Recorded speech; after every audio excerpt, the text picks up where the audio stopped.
Oke teman-teman kelas 12 tambahan untuk materi PTS, saya tambahkan dialog agama, ada beberapa slide saya jelaskan sebentar, yaitu mengenai prioritas agama, lalu pengertian dialog agama, alasan dialog agama, syarat dialog agama, dan macam-macam dialog agama. Oke, ini mengenai materinya tentang dialog agama. Lalu perbedaan dialog dan toleransi. Nah, ini berkaitan dengan agama dunia. Ada beberapa yang tidak ada di Indonesia. Ini agama Zoroaster ya. Ada Bahai, ada Hindu, Buddha, kemudian apa nih? Ini Sikh, agama Sikh. Ini Konghucu.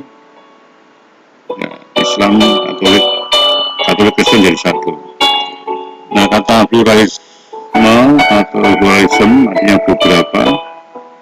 Menurut Nurul Majid itu disebut suatu kenyataan bahwa di suatu negara ada daerah tertentu atau terdapat pemeluk agama yang hidup secara berdampingan. Ini pengertian kualitas. Kemudian konsekuensinya apa? Ketika ada berbagai macam agama di suatu wilayah yang hidup berdampingan, yaitu kesediaan mengakui kelompok agama lain, menghormati, ya, lalu membuat suasana perdamaian. Ya ini gampang ya, berkaitan dengan definisi. Ini definisi pluralitas agama tadi. Nah, adanya pluralitas agama itu memungkinkan orang bisa berdialog. Kalau dialog agama itu karena ada pluralitas agama.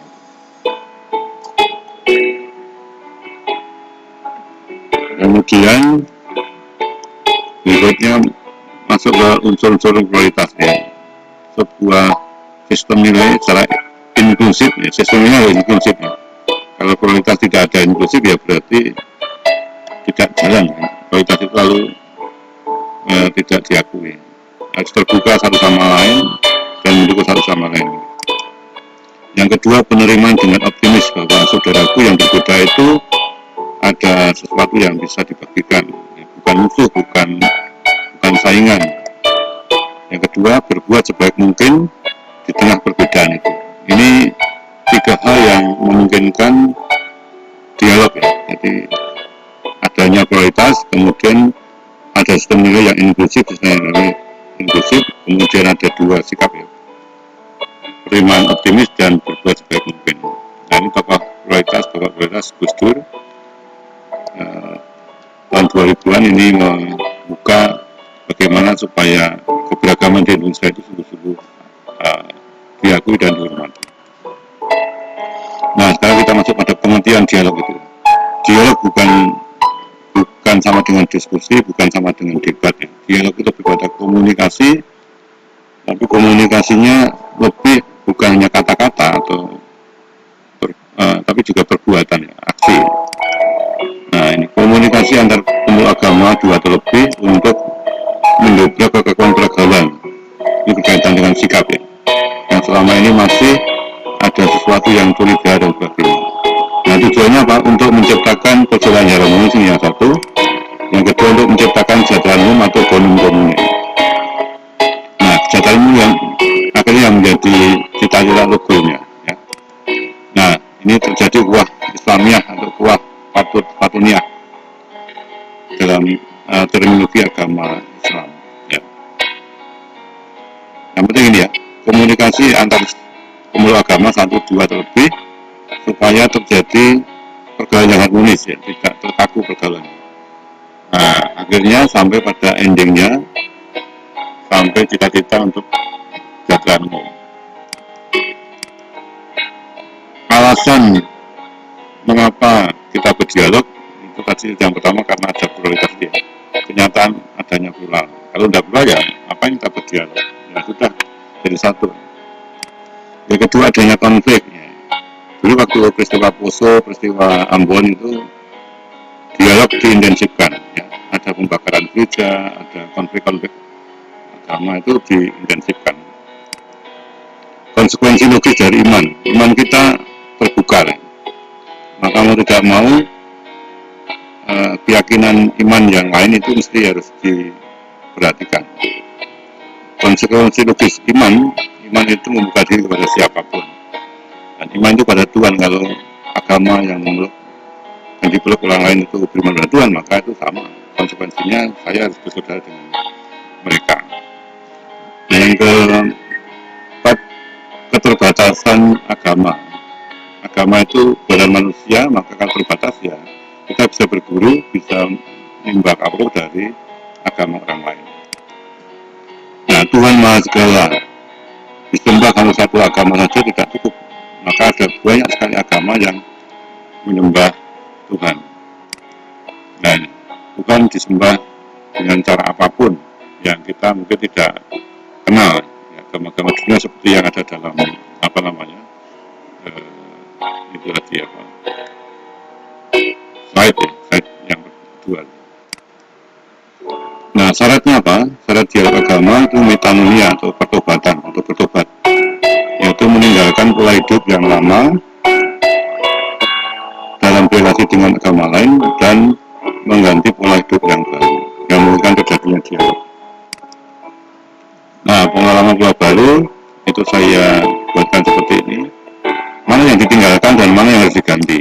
Yang pertama, yang lama itu curiga, prasangka, lalu saya harus percaya pada orang lain atau agama lain, punya perasaan positif terhadap agama lain.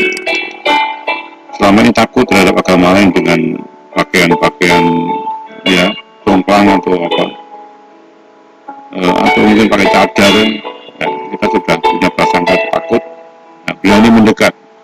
Sekarang cadar itu menjadi sebuah model, jadi biasa saja itu Islam yang biasa, ya walaupun dia pakai cadar tetapi isinya biasa saja. Nggak pernah itu dibahas di IRC. Asyik atau cuek, selama ini cuek terhadap agama lain. Nah, kita berani mendekat. Nah, ini lainnya dengan toleransi.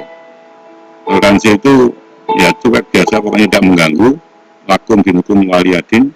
Kalau dialog itu aktif terlibat. Mungkin ada risiko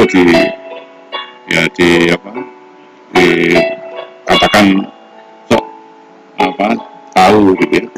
Atau mungkin ada penolakan dan bahkan ancaman. Itu risiko dari dialog.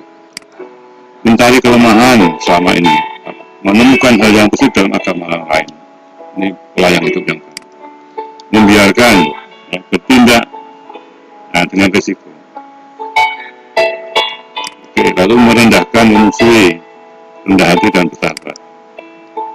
Menganggap agama sebagai saingan musuh, menganggap saudara, rekan, kerja dan keselamatan. Merasa diri paling benar, terbuka akan kesucian. Eksklusif, ya, sama ditutup menjadi membuka diri pada agama lain. Oke, perbedaan dialog dan toleransi tadi sudah. Nah, ini kalau dialog itu perjuangan, toleransi membiarkan, siap dikucilkan, risiko intimidasi pembunuhan. Kalau toleransi tidak ada risiko, karena hanya membiarkan. Berbuah perdamaian, tidak menghasilkan apa toleransi itu, hanya diam-diaman, membuka diri inklusif, menutup diri secara eksklusif. Nah, proaktif dan pasif. Macam-macam dialog ada 4, yaitu dialog hidup, dialog ajaran iman, dialog religiositas, dialog karya. Ini ada 4 macam. Nah, ini yang saya katakan bahwa dialog bukan hanya kata-kata, karena ada hidup, ya, yang kata-kata ini yang diajarkan, ada pengalaman, agama dan karya, tentu ada aksi. Nah, dialog hidup ini dialog yang dikerjakan dalam kehidupan sehari-hari. Anda bertangga, Anda sekolah di tempat umum, macam-macam sekolah, di masyarakat, di kampus. Lalu contohnya ini bertangga di tempat kerja, di tempat umum, ketika menunjukkan keramah tamahan, hospitalitas, etiket yang baik, pergaulan serta peka terhadap kebutuhan sekitar. Nah, ini iman sendiri. Maka dialog itu wajib sebenarnya dalam konteks iman. Karena ya mau tidak mau bertangga dengan orang lain kan sudah kodrat. Tempat kerja untuk harus kita ini. ajaran iman. Ya, dialog yang diikuti oleh para khusus pemuka agama untuk sharing teologi masing-masing. Ya. Contohnya komunitas silsilah di Filipina dengan perspektif Al-Quran dan Injil. Kajian rekor mengenai masalah dari berbagai sudut agama. Jadi dialog ajaran iman fokusnya lebih pada hal yang berkaitan ajaran. Maka khusus diikuti oleh para pemuka agama saja. Dialog pengalaman keagamaan ini berkaitan dengan sharing pengalaman keagamaan, bagaimana kita beragama itu dibagikan. Ya. Contohnya sharing pengalaman doa rosarium, sholat tahajud, salat teduh, meditasi, saat teduh di Protestan. Doa bersama dengan berbagai agama. Contohnya di Simonsan. Kalau di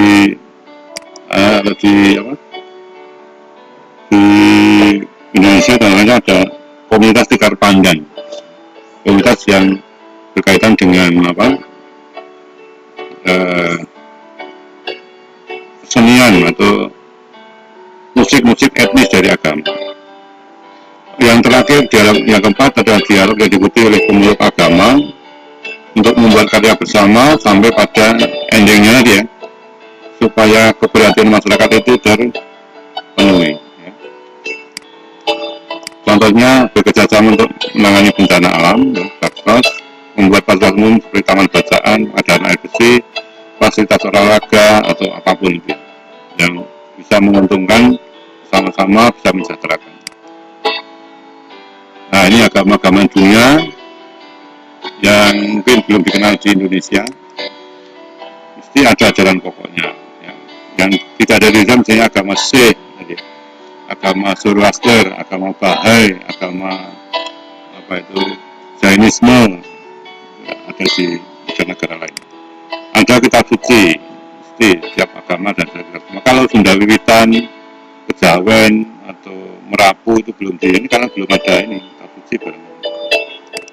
Tokoh yang diikuti, ada Yesus, ada Sang Buddha terutama, ada Muhammad, ada Ahura Mazda di Zoroaster, ada tokoh-tokohnya. Atau dalam Jainisme ada Guru Nanak, sampai guru ke-11, 90 sampai 10, lalu satunya terakhir berupa buku.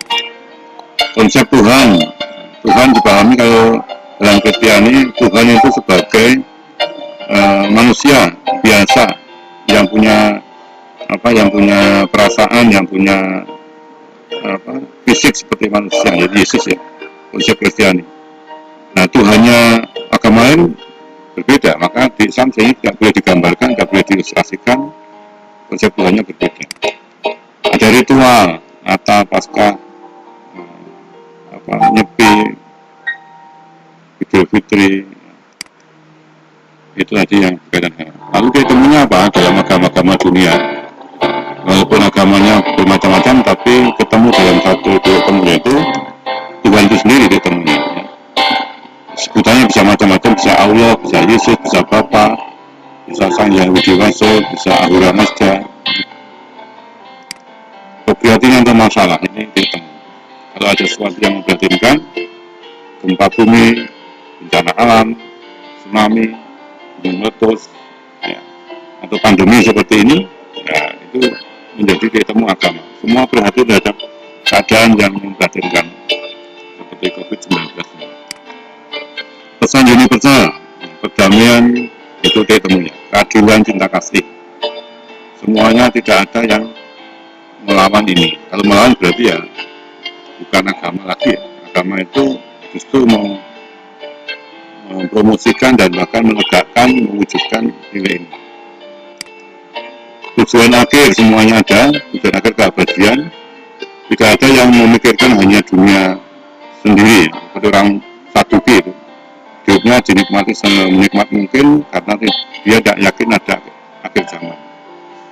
Nah, kalau agama-agama yang dunia sekarang ya tetap sewajarnya di dunia karena masih ada hidup yang lebih panjang, yaitu keabadian. Oke, selesai berkaitan dengan dialog agama, saya jelaskan secara singkat tadi ya. Nanti selebihnya bisa dibaca sendiri, akan saya upload atau posting ke Classroom. Oke, terima kasih. Selamat mempelajari.